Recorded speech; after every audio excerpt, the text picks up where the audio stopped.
Muito bom, gente. Vou baixar o tom da minha voz para não atrapalhar a conversa de vocês aí, tá?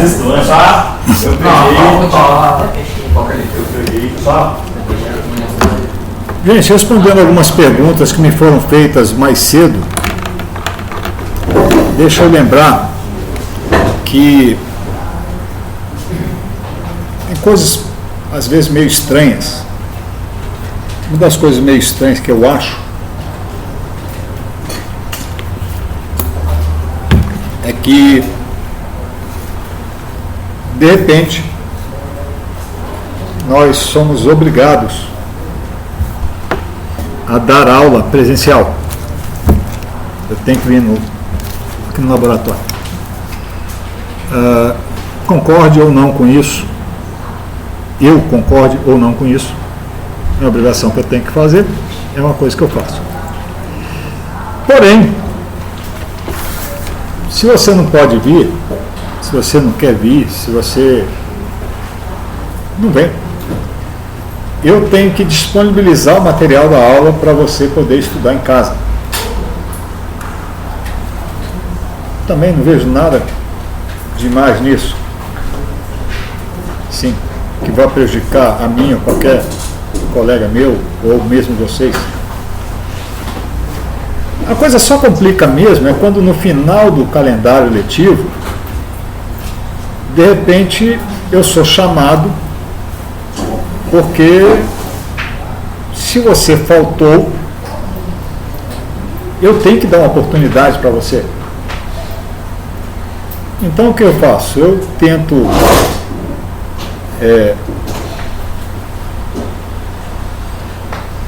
gravar as aulas, tá? Então eu estou gravando a aula agora, aqui no momento. O monitor, o projetor não mostra a tela toda do monitor, mas tem o workscreen gravando ali, tá? Essa câmerazinha aqui é do workscreen. E ao mesmo tempo eu estou transmitindo ele para o YouTube.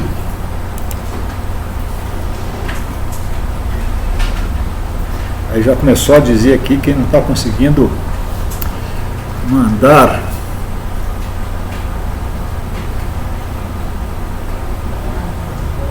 Bom, tudo bem, depois eu vejo isso. Se não chega lá pelo YouTube, eu estou tentando transmitir ao vivo aqui, mas ele não está conseguindo mandar, pelo visto.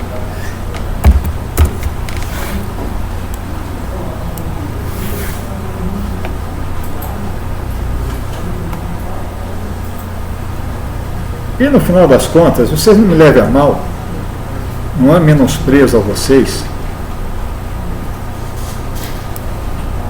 é simplesmente uma... Não há menosprezo a vocês. Deixa eu silenciar isso aqui, que senão daqui a pouco ele começa a dar microfonia aqui. Mais cedo nós vimos isso aqui. Tá, então eu estou transmitindo aqui pelo YouTube. Se você pode estar aqui, ótimo, vamos tentar trabalhar da melhor forma possível presencialmente. Se você não pode, eu estou transmitindo no YouTube para você poder assistir agora, tá?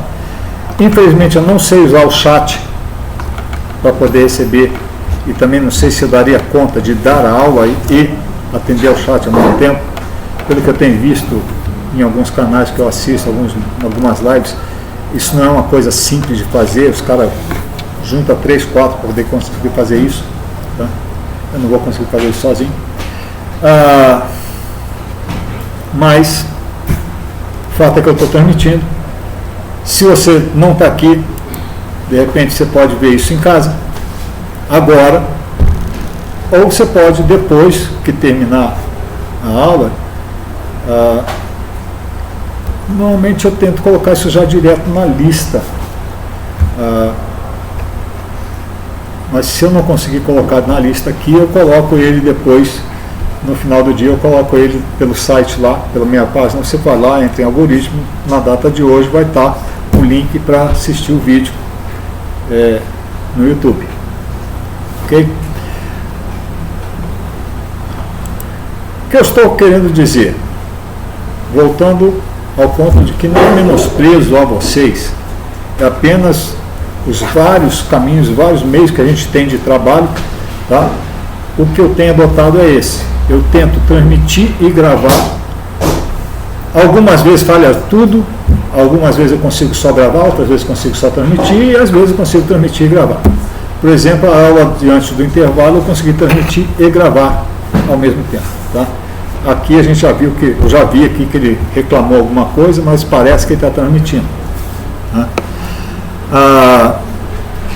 Se você quiser acompanhar pelo YouTube agora, eu destaco uma coisa. Quando a rede está toda legal, e hoje, porque eu saiba, a rede da UFTM não está muito legal, somente a tal do Edu Roa, dá um atraso de coisa de entre 4 e 10 segundos. Isso que eu acabei de falar agora, um atraso de 4 a 10 segundos, vai levar 4 a 10 segundos para chegar no seu computador. Porque os troços têm que ir lá no YouTube, passam no céu e voltam, tá? Isso dá esse atraso razoável. Hoje, antes do intervalo, o atraso por conta de dificuldades da rede nossa, da UFTM, chegou a bater 14 segundos. Tá? 1/4 de minuto. 14 segundos é tempo demais da conta. Tá?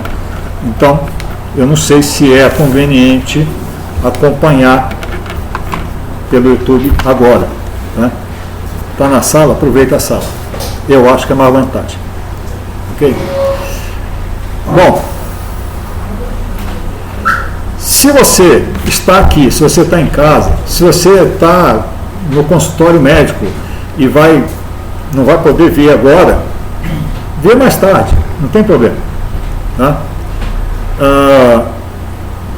Uma coisa que eu confessei para o pessoal aqui mais cedo, o William fez curso de computação, o André fez curso de computação, o André fez especialização em computação, o William fez mestrado em computação, fez doutorado em computação, ensino de computação. Eu, a primeira vez que eu entrei numa sala de aula de computação, foi para dar aula. Eu vim da arquitetura. Eu não sou, de origem, eu não sou computata. Eu me tornei computata sozinho. Na época quando eu fiz arquitetura, eu não tinha faculdade de computação. Não existia computação na minha época. Tá? Quando eu entrei na arquitetura, foi o ano que abriram os 4 primeiros cursos de computação no Brasil. Eu lembro que era o FMG, o FRGS, Rio Grande do Sul, a PUC de Campinas, a PUC do Rio de Janeiro, e eu não sei se era a USP ou a Unicamp. Acho que tinha alguma coisa em São Paulo. Tá? E eu morava no Rio. Pior lugar que eu poderia pensar em estudar no Rio de Janeiro era na PUC de Campinas, do Rio de Janeiro. Que era simplesmente a universidade mais cara que você podia pensar, era a PUC do Rio de Janeiro. De todas as universidades que a gente tinha no Rio de Janeiro, a pior era a PUC do Rio de Janeiro. A pior em termos financeiros. Eu não tinha condição de estudar lá. Eu fui fazer arquitetura. Fiz arquitetura num curso, numa escola particular, mas uma escola que a mensalidade eu dava conta de pagar. Tá? Fiz arquitetura porque eu não tinha como pagar. Não, eu fiz arquitetura porque eu queria fazer arquitetura. Não existia computação quando eu entrei na arquitetura. A primeira revista de computação no Brasil começou a ser publicada em 1981. Eu formei em janeiro de 1982. Tá? Simplesmente não existia. Se eu aprendi o suficiente para entrar a primeira vez numa sala de aula de computação como professor, por que você não pode?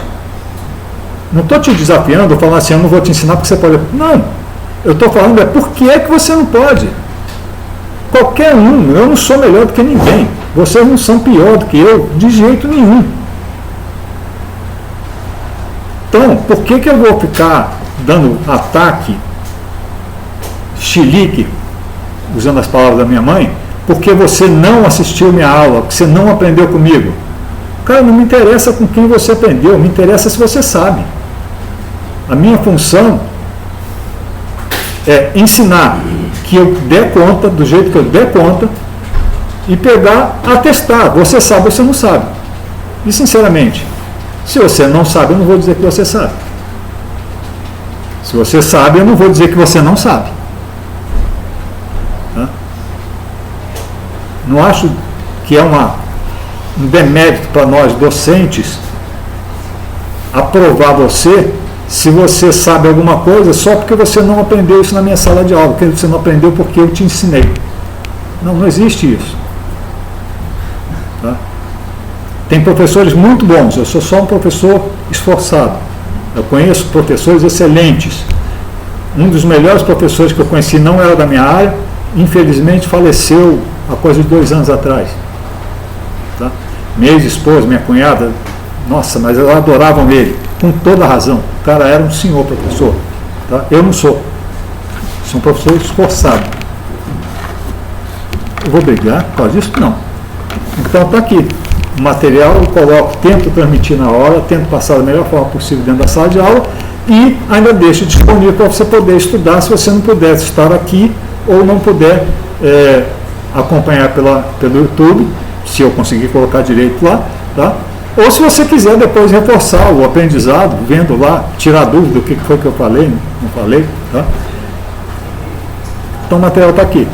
Então, o que interessa é que você dê conta de fazer. Aí eu não sei,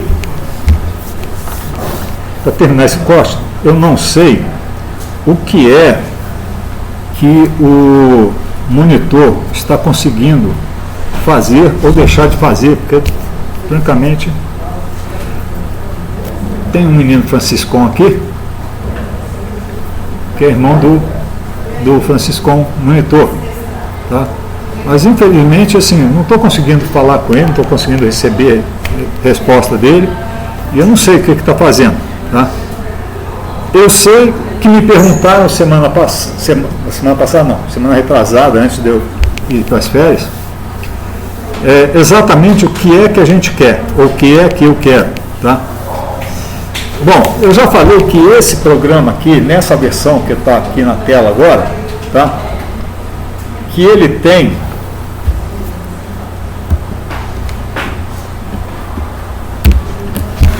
289 linhas. 289 linhas. Tá? Então parece coisa pra caramba. Realmente se eu for pedir para você desenvolver um algoritmo que faça o que ele está fazendo. Só pedir para você fazer, primeira vez, um algoritmo de 289 linhas é puxado.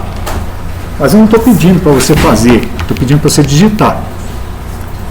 Essa primeira etapa não é para você realmente fazer, criar um algoritmo, desenvolver um algoritmo. Essa primeira etapa é para você estudar o algoritmo. Professor, mas eu já acho que eu já dou conta de desenvolver o algoritmo. Como eu disse, eu não estou afim de ficar pegando o pé de você porque você aprendeu em outro lugar sem ser comigo. Se for esse caso, me procura depois, fora da aula, porque agora eu tenho que atender a turma como um todo, e a turma como um todo tem gente que nem você, que já sabe bastante, e como o Zezinho da esquina, que não sabe nada ainda, primeira vez que ele vê. Eu tenho que atender isso tudo, né? Então eu vou trabalhar ali para tentar trazer o Zezinho para junto da gente. Não posso pegar e dar uma aula para o cara que sabe tudo, que eu vou espantar o pessoal de baixo. Também não posso dar uma aula só para o Zezinho e esquecer do pessoal que já sabe alguma coisa, porque esse cara não vai ter paciência de ficar ouvindo, ele repetindo as coisas que ele já sabe, né? Eu tenho que tentar equilibrar ali no meio do caminho. Tá? Então é isso que eu basicamente faço, que eu tento fazer. E nessa brincadeira, a estratégia que eu adotei é repetir com uma coisa que eu não tive, aquilo que eu tive. Como é que eu aprendi a programar? Eu aprendi pegando as revistas lá de 1981, sentando, já era em 1984, sentando na frente do computador e digitar aquelas listagens que estavam ali para botar para executar. A primeira, de repente, eu copiei do jeito que estava, coloquei e fiquei olhando o que ela fazia. E eu fui aprendendo, tal linha faz isso, tal linha faz aquilo, não sei o que, o computador funciona dessa forma, ele repete, ele faz uma coisa cada vez, ele volta, não sei o que. Fui analisando. Só que eu não tinha um professor para ficar falando isso, tirando as dúvidas para mim. Eu tive que fazer isso sozinho. Tá? Então o que eu estou falando que eu quero fazer?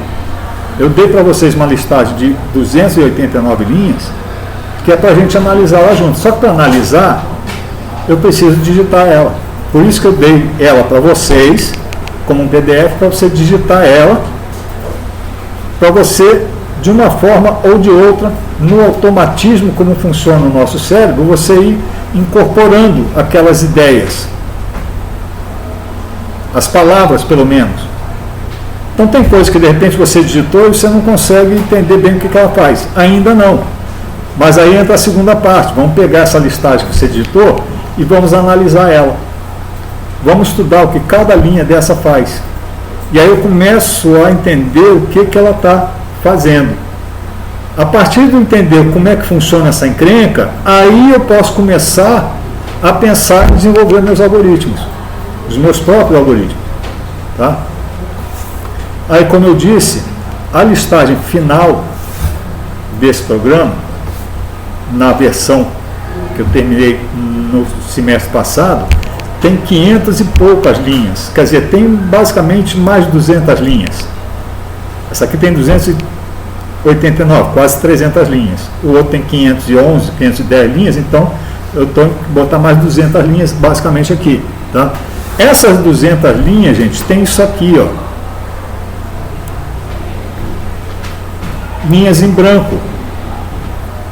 Porque 289 linhas que eu estou falando, conta essas 3 linhas em branco aqui. Por que tem essa linha em branco aqui? Legibilidade. Eu coloco as ali para ficar mais fácil de eu ver o que eu estou fazendo. Eu perceber que aqui terminou alguma coisa, e aí tem uma outra coisa que começa. Tem uma outra coisa que começa aqui, ó. Isso aqui é uma outra coisa. Tá? Então esses espaços, para mim, aumenta a legibilidade. E para a hora de eu apresentar para vocês, eu posso mostrar que isso aqui é outra coisa. É uma coisa que tem um significado para o programa como um todo. Mas ele não é relacionado a isso aqui. Tá? Então, essa facilidade de legibilidade. Isso aqui é um comentário. Isso aqui é outro comentário. São linhas que basicamente eu até não preciso de ter ela dentro do programa para o programa funcionar. Na realidade, os comentários não fazem nada. Só comenta. No caso desse comentário aqui, ó, teste de igualdade entre 2 e 2 dígitos. É uma frase onde eu estou dizendo que eu estou testando, né, estou anunciando que eu vou fazer aqui um teste de igualdade, 2 dígitos de um lado e 2 dígitos do outro. Tá? E essa aqui, professor? Essa aqui já é diferente. Eu aqui estou fazendo referência a um procedimento. Show ESP para esse valor aqui. Tá? Eu montei uma rotina que está lá em cima, que mostra uma expressão. Uma expressão aqui no meu contexto, no contexto do Numbers, ele é uma estrutura de informação que tem duas coisas. Ela tem uma sequência de caracteres, tipo assim, 2 mais 3. E tem um valor.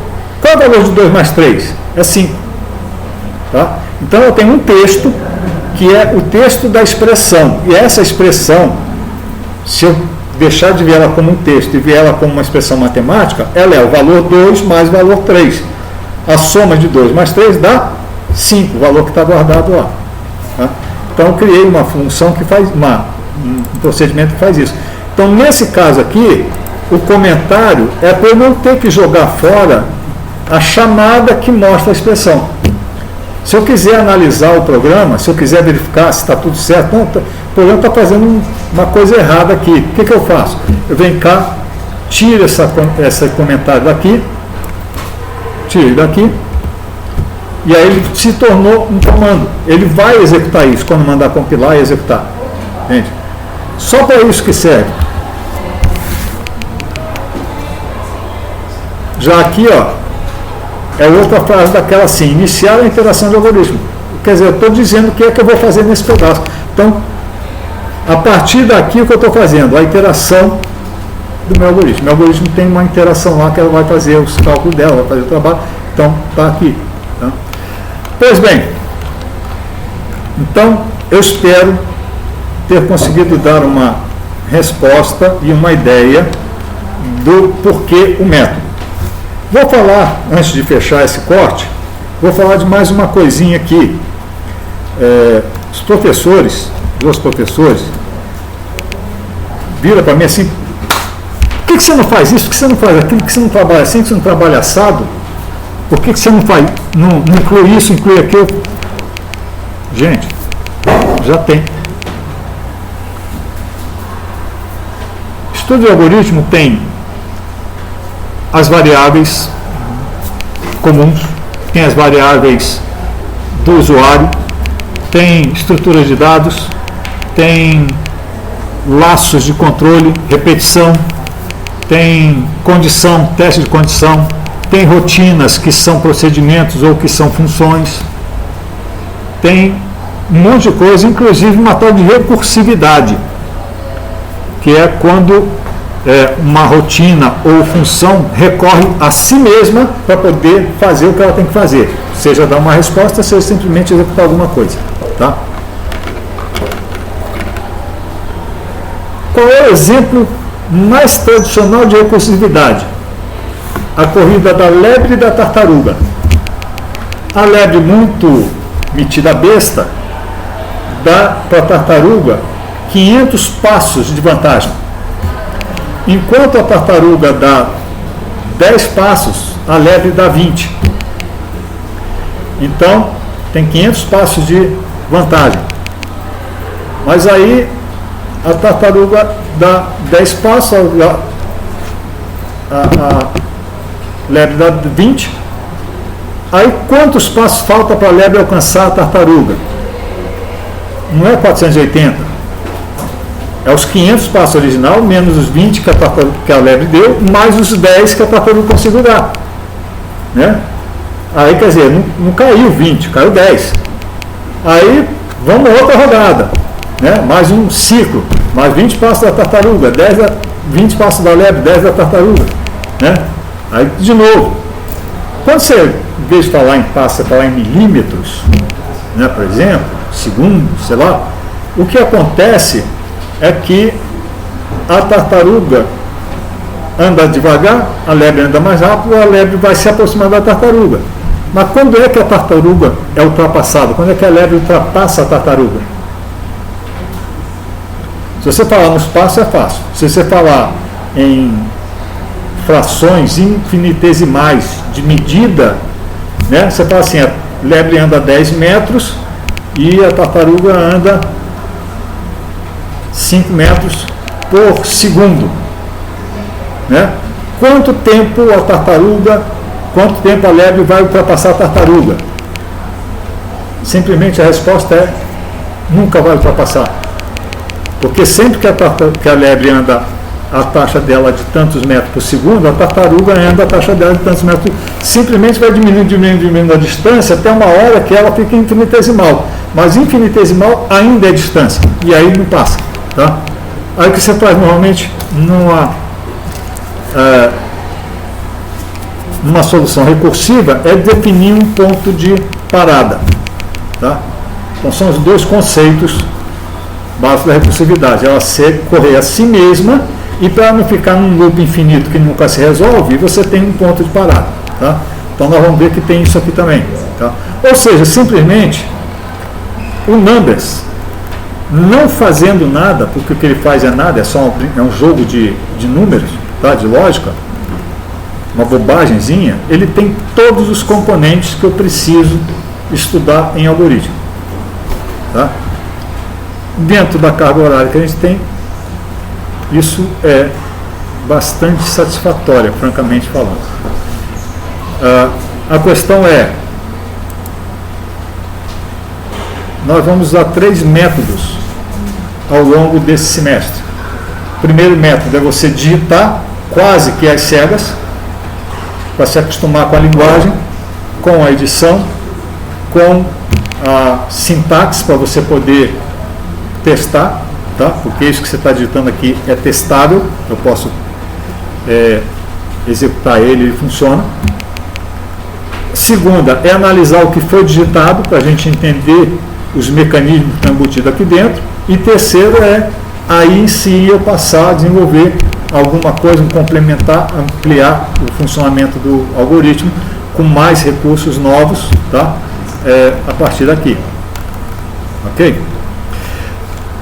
Bom, então esse aí é o corte. Eu espero ter conseguido explicar alguma coisa, não ter passeado demais aqui.